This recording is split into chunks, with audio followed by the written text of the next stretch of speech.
E aí, pessoal, como é que vocês estão? Sejam muito bem-vindos ao canal Tiago Gomes, né? Canal de teologia, linguagem e também um pouco de filosofia, né? Então, hoje eu trouxe um tema muito interessante, que está lotado aí de debates nas redes sociais, no Facebook, ah, no Instagram e nos fóruns aí, né? Que é sobre a Terra plana e a Bíblia, né? Precisamos conversar sobre a Terra plana, né? E aqui eu gostaria muito que você entendesse a, os pontos da Terra plana, os divulgadores desse movimento, que não é um movimento novo, mas ele ganhou muita força nos últimos 6, 7, 8 anos, né? E a gente vai conversar um pouco porque eles falam algumas coisas que, assim, não tá correto, pelo menos a meu ver, e eu vou mostrar nesse vídeo por que que eles estão errados em dizer que a Bíblia ensina a Terra plana, né? O terraplanismo. Mas, diante disso, eu acompanho muito, já acompanhei muito os terraplanistas, observo os argumentos deles, tem muita coisa interessante, não dentro das escrituras, quando eles resolvem tentar defender o seu ponto de vista, usando a Bíblia, né, usando os textos, é isso que a gente vai discutir ah, nesse vídeo, né? É um movimento que tem ganhado vários seguidores, porque o que que eles entendem? Eles entendem que a NASA, a NASA, ou a maioria das agências espaciais, em especial a NASA, todas as imagens e tudo que foi divulgado ao longo da história faz parte de um plano para enganar você, eu e você, né? E esse plano é um plano eh, sempre tentando tirar o que a Bíblia diz, ou já dizia há muito tempo, o que os povos antigos já diziam, e mascarar isso, né? Que há um Criador e que a Terra é plana. E a Terra ela não seria um planeta, ela seria simplesmente um reino onde as Escrituras já havia falado sobre isso, e a, a, a, o pessoal que domina, né, que quer mascarar isso por trás das cortinas, eles querem esconder toda a verdade que as escrituras falaram, né? E isso ganha muito mais força porque, assim, quando eles pegam as imagens, né, dos astronautas das estações espaciais, pegam experimentos e tal, e eles mostram que há muitas incoerências, né? Você pega alguns vídeos aí, você vê que tem até bolha saindo em vídeo de astronauta, tem satélite pendurado com um cabo, né? Eles conseguem pegar os detalhes e segundo eles é simplesmente um estúdio para mascarar todo o processo de viagens dos astronautas e tal, para desmascarar aquilo que a Bíblia ensinara, ok? Os vídeos que eles usam para falar sobre isso, que são até vídeos interessantes, são bem duvidosos, mas são bem interessantes, né? Tem um argumento muito forte. Eu respeito muito os terraplanistas, né? Eu tenho alguns canais que eu sigo, admiro muito, mas eu acredito que eles estão errados em relacionar o texto bíblico às escrituras, né? As partes textuais, em dizer que ali fomenta algo para se dizer que a Terra é plana. E são esses textos que a gente vai conversar um pouco e espero. Vou dar o meu ponto de vista, né? Quem quiser acreditar, fica à vontade de acreditar. Assim, pessoal, muitas pessoas ridicularizam os terraplanistas, mas saibam que dentro desse movimento tem muitos doutores, ah, pessoas de alto nível, né? Uma delas é o próprio Afonso, do canal Ciência de Verdade, que ele é doutor em geofísica e ele é uma mente incrível por trás dos terraplanistas, né? Tem outros, dentre outros, tá entendendo? Então, não é um movimento bobo. Eu sei que tem muita gente meio estranha, né? Como tem em toda a área, mas e tem vídeos de físicos tentando refutar os terraplanistas e eles refutam. Aí é uma parte um pouco mais delicada, porque eu não entendo nada, né, dessa parada aí de física, geofísica, dentre outras coisas. O meu ponto aqui será mostrar por que há problemas em usar a Bíblia para defender que a Terra é plana, né? Isso não se consolida, pelo menos no ponto de vista da maioria das pessoas que estudam um pouquinho só, vão ver que é errado, né? Então, vamos embora. Antes, deixa o like aí, dá essa moral aí, porque esse vídeo aqui vai ficar massa, massa mesmo. Então, dá essa moral, por favor.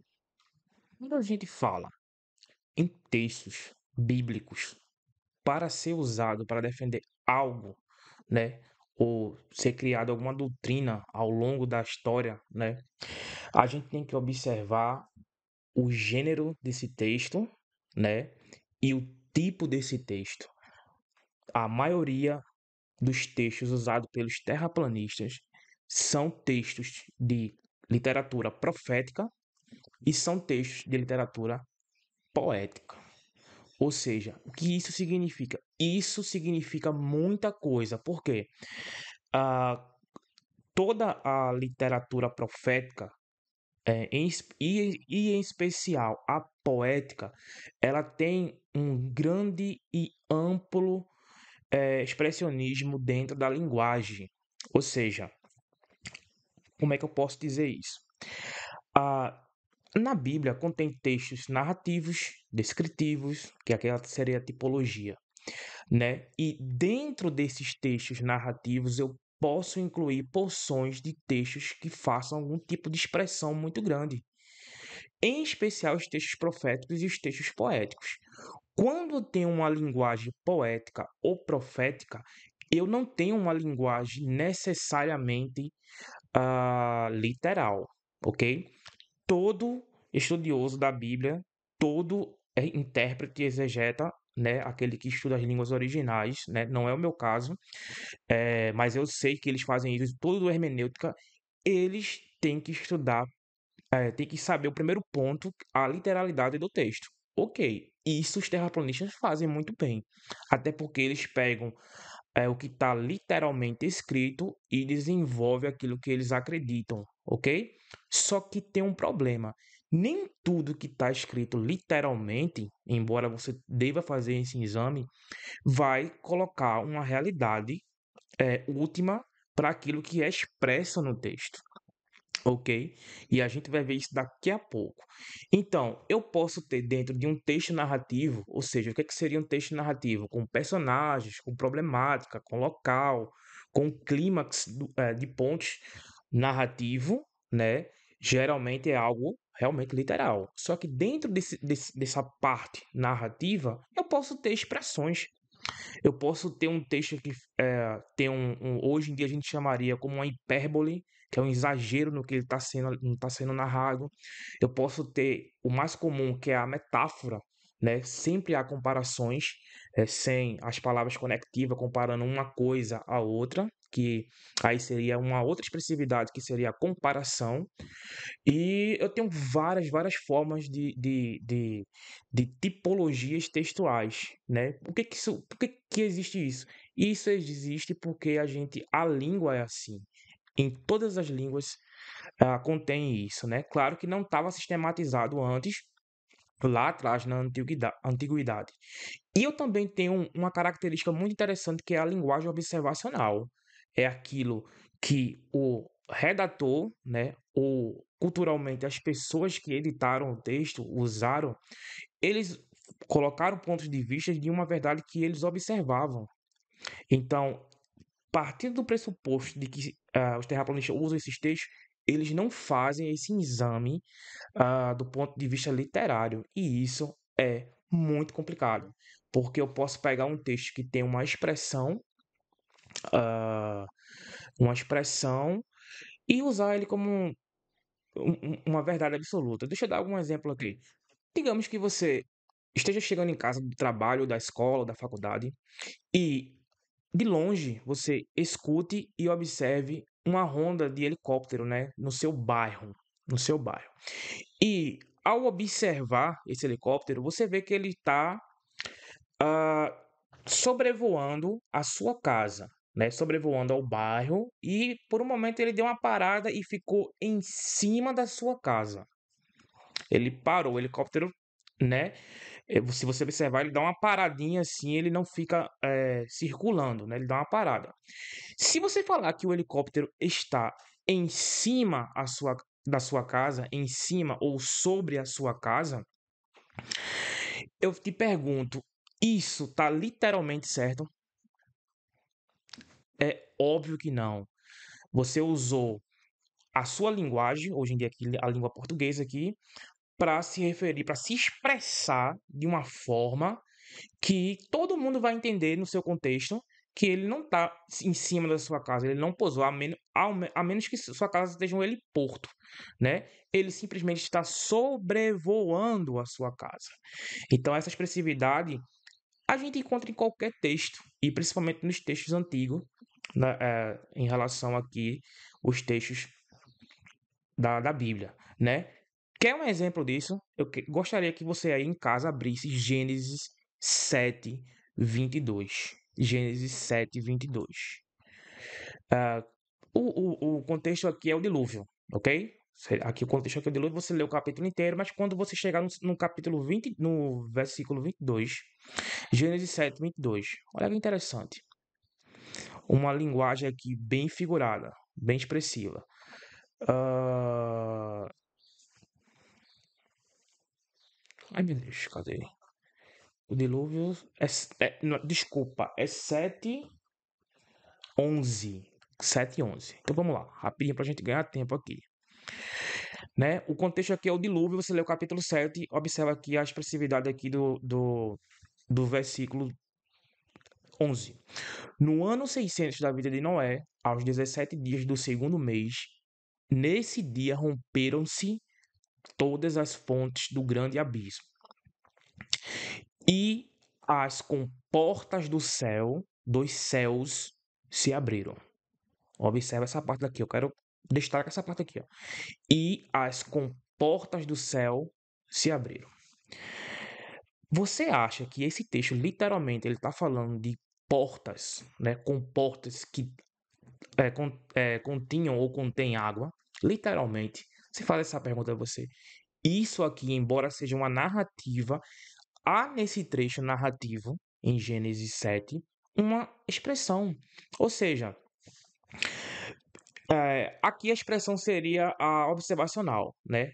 O editor, né? Ele usou palavras figuradas para expressar aquilo que ele via, a chuva muito forte. Você, por acaso, se você comprar um telescópio muito bom em dia de chuva, você conseguir observar, né? E até por imagem atmosférica, se é que você acredita, né? Que os terraplanistas eles não acreditam em nada disso. Você vai conseguir ver portas se abrindo no céu ou no avião, né? Melhor ainda, o avião, né? Que tem a tempestade, e o avião ele consegue romper a tempestade e ficar sobre ela, né? Sobre a tempestade. Você vai ver alguma porta, né? Se abrindo. É óbvio que não. Isso aqui é linguagem figurada. Isso aqui é linguagem simples de entender. Eu não posso pegar uma expressão dessa e usar para defender que há portas no céu e tal. É basicamente, eu vou partir desse ponto, é praticamente isso que os terraplanistas fazem para dizer que a Terra ela é plana, né?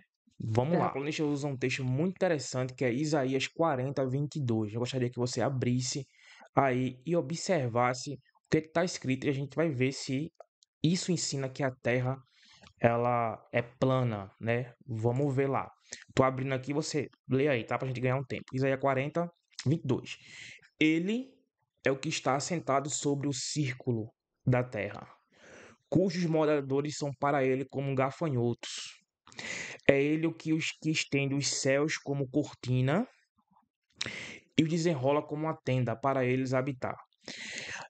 Literatura profética. Literatura profética, né? Então, preste atenção nessa palavra aí, círculo da terra, né?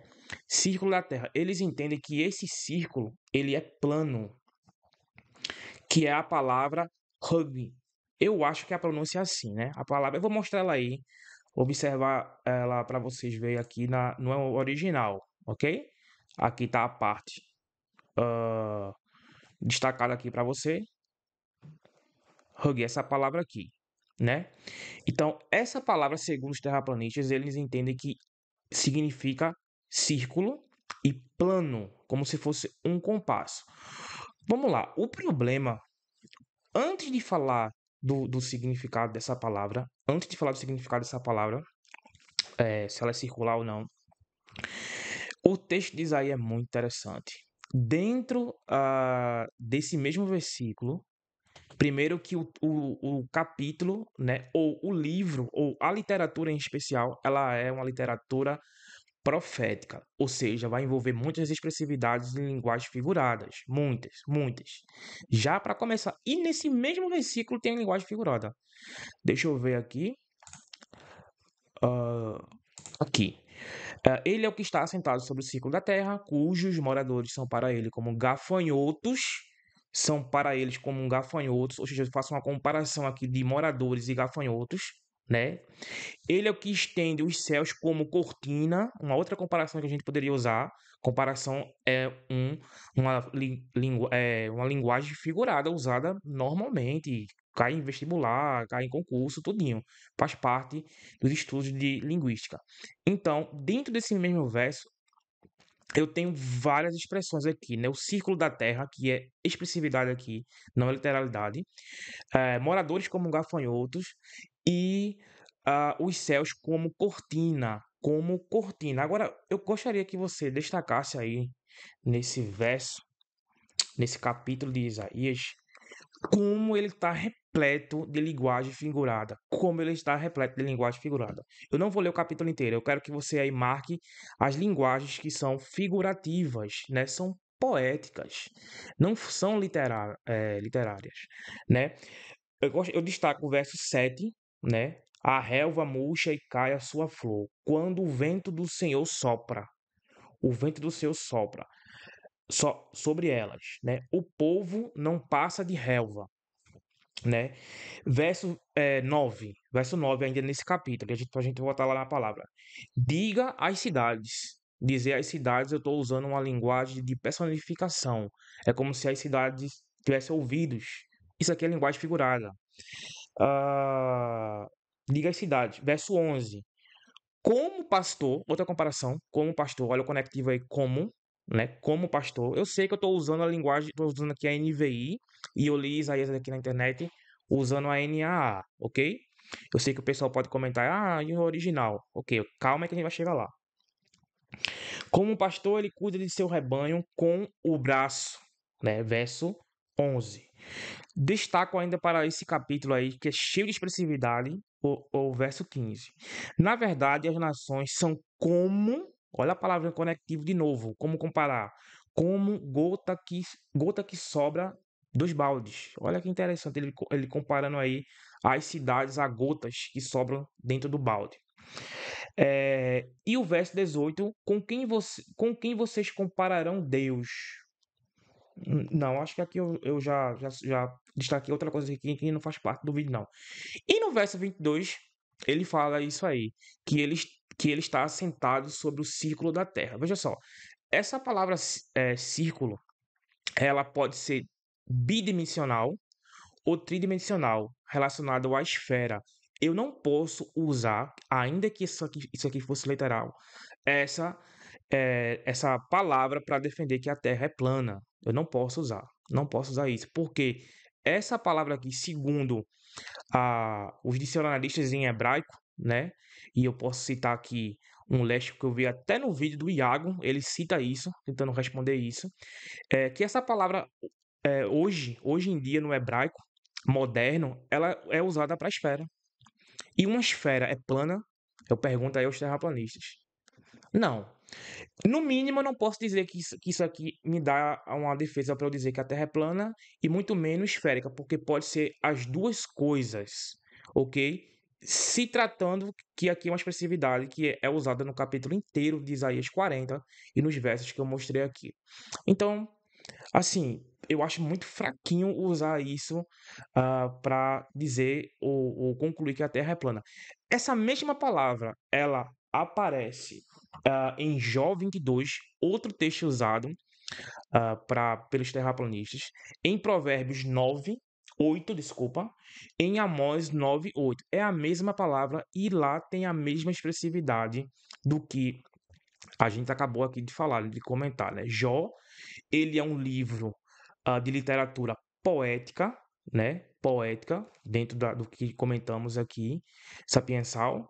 E não necessariamente tem que ser poético para ter uma expressividade. A gente viu lá em Gênesis 7:11 que ali é uma narrativa, mas o autor, o editor ou os editores usaram a linguagem ah, com expressão ali figurada, ok? Tem um outro texto, deixa eu ver aqui se eu consigo aqui. Ah, Gênesis. Eu passei um texto de uma linguagem observacional que é Eclesiastes 1:5. Deixa eu ver aqui o que está em Eclesiastes 1:5. Acompanha aí. Eclesiastes 1:5. Que os terraplanistas usam esse texto e usam Josué 10 para dizer que o Sol ele para. O Sol seria de um tamanho bem reduzido, bem reduzido. Eu vou colocar a imagem aqui. Vou colocar a imagem de como seria a Terra plana descrita tanto pela linguagem observacional que a gente encontra na Bíblia, principalmente nas Bíblias antigas, é verdade, e como os terraplanistas entendem que isso aí é literal, ok? Então, a imagem seria de a Terra plana, né, com uma cúpula ou uma abóbada, né, que seria ah, dura, né, dura, e o Sol e a Lua estariam dentro dessa cúpula. Essa cúpula, a imagem está aí para Eles você usam isso aqui, ó. observar. Deixa eu ver aqui. Eclesiastes 1:5. Eclesiastes, literatura de sabedoria, literatura sapiensal. O Sol se levanta e o sol se põe e depressa volta ao lugar de onde se levanta. Gente, isso aqui é linguagem observacional. Por mais científico que uma pessoa seja, por mais acadêmica que ela seja, por mais cética que ela usa a expressão nascer do sol e o sol se pôr. Mas, e é aqui que os terraplanistas não concordam, a gente sabe que o Sol não se, nem se põe, seja no movimento, seja na teoria, ou melhor, desculpa, seja no modelo heliocêntrico que eles não acreditam, ou no modelo deles, que eles acham que o Sol e a Lua estão assim, ó, girando, e aqui é a Terra, né? São bem menores. Mesmo nesse modelo deles, isso aqui não é literal, porque se usado no modelo deles seria que o Sol e a Lua estão em movimento, né? Não está se pondo, não está indo embora, né? Como a gente aprende na escola, né? Que aqui tem uma montanha, aqui tem um sol, aqui, ó. Aí ele vai se pondo assim, ó, tchau. Não, não, isso aqui é linguagem observacional. É o mesmo texto usado em Josué, se eu não estiver enganado, Josué 10. Que esse texto eu vou fazer um vídeo explicando ele completo, porque ele é muito interessante, né? De antemão já digo, já que ali o Sol e a Terra não pararam, aquilo ali é linguagem observacional. Agora, por que que foi usado aquilo ali? A gente vai conversar um pouco sobre aquele texto ali que é muito usado pelos terraplanistas e de forma assim, com todo o respeito aos terraplanistas, eu gosto muito deles, quando eles descrevem como a NASA, como a galera por trás das cortinas mexem para manipular, isso eles estão certos, né? Em alguns pontos eles estão certos, eu poderia dizer, mas é um erro muito, muito assim, muito Um básico, outro muito texto bobinho. usado pelos terraplanistas, que de forma um pouco estranha, É o texto que se encontra em Jó 37:18, onde fala do firmamento. Agora vamos falar sobre firmamento. E o que seria esse firmamento? Porque eles entendem que é algo sólido, duro, né? Duro, né? É isso, porque eles entendem que esse firmamento ele está cobrindo a terra, né? Está cobrindo a terra. É, vamos lá. Deixa eu observar aqui.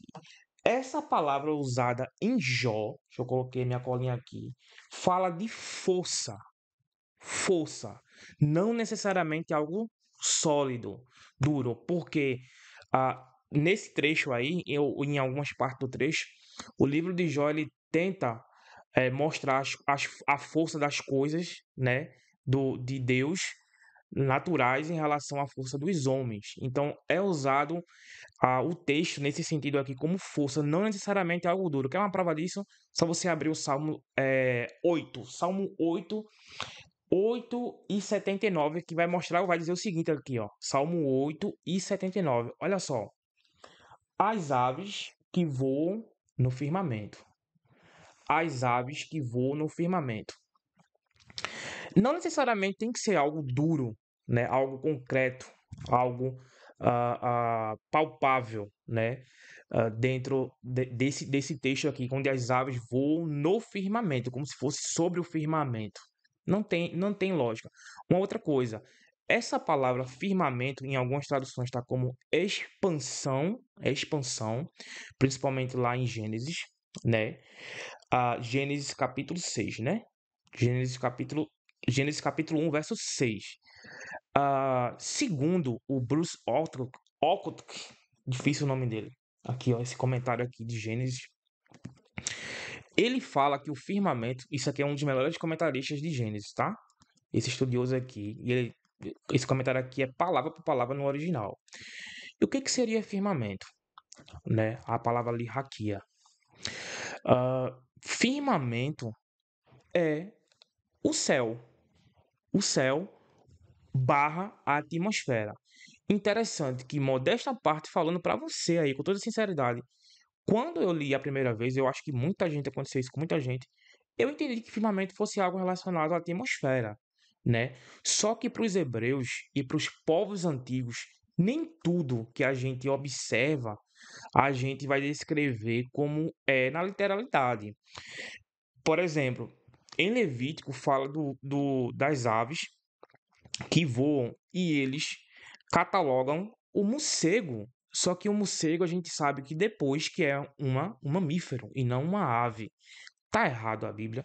Não tá errado. Ele colocou do ponto de vista observacional, porque eles não estavam fazendo um tratado biológico acerca dos animais. Então, entendendo? Então, a gente tem que ter uma sutileza de ver essas expressões no original, ver o capítulo e ver o tipo de texto e o gênero que ele está inserido. É isso que a gente deve observar. E, com todo respeito aos terraplanistas, eles não fazem isso muito bem, não. Né? Até porque eu não vejo nenhum comentarista na internet que consiga mostrar no original o ponto de vista que eles defendem, né? E, infelizmente, muitas pessoas têm ido por esse lado, né? Eu estou usando aqui um argumento linguístico dentro da Bíblia, bem básico, né? Para a gente saber os pontos que são necessários para observar um texto antes de concluir que ele pode ser usado de qualquer forma para defender algo que eu estou defendendo ah, ao longo da história, né?